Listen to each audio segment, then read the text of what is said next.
Okay, we're back. That was a weird call. It's one of those fake calls again. So anyhow,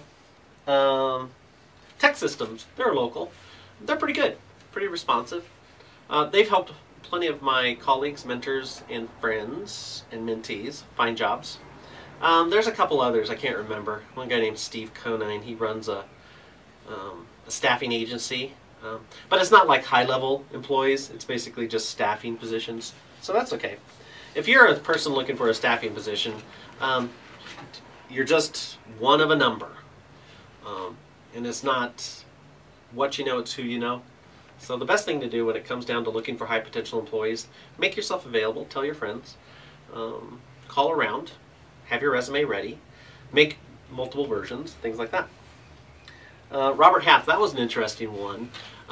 If you find yourself looking for a high-level position and you approach a headhunting company, and then the company posts to the public the same position, what do you do? Well, you don't wait for the headhunting company to get back to you. You go ahead and post it. Do you ethically tell them both that you've done that? Yeah, it depends. If it's the same day and you don't realize it, stick with the company, go direct. Now the headhunting company, they're a broker, you know, they're looking at you in so many ways. Are they going to help you prepare for the job? Not really, not these days.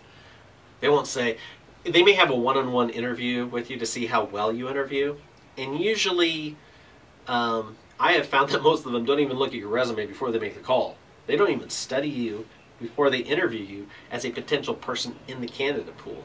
And I've seen that.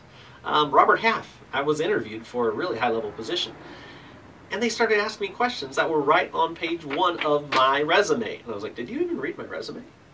Oh, no. I was like, why are you asking me all these questions when it's right on my resume? How did I even qualify for the call? So I think everybody should be more prepared when it comes down to these kind of things. So high potential employees are always prepared. So that's about 4 things you probably didn't know about high potential employees. I've got several employees that I've had over the years, and I won't name names, but I can tell you, I'd say half of them never were leaders or in leadership positions, but they wanted to be.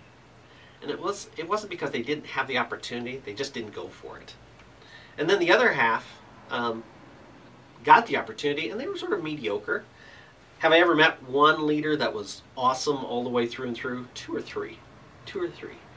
And those are my, you know, what do you call it?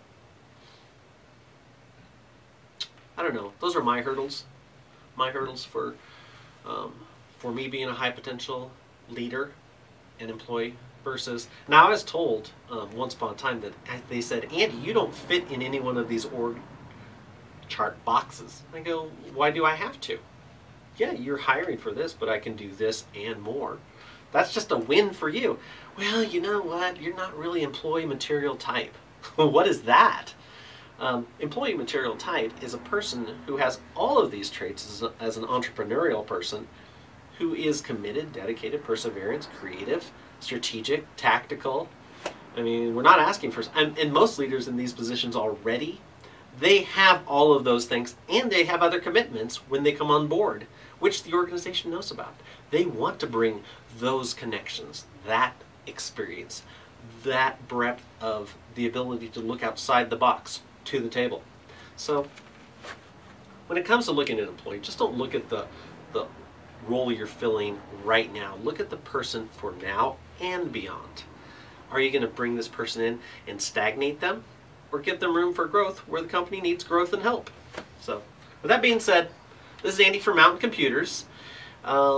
We've been off for 5 days, but we're back, and we have a lot of material to cover.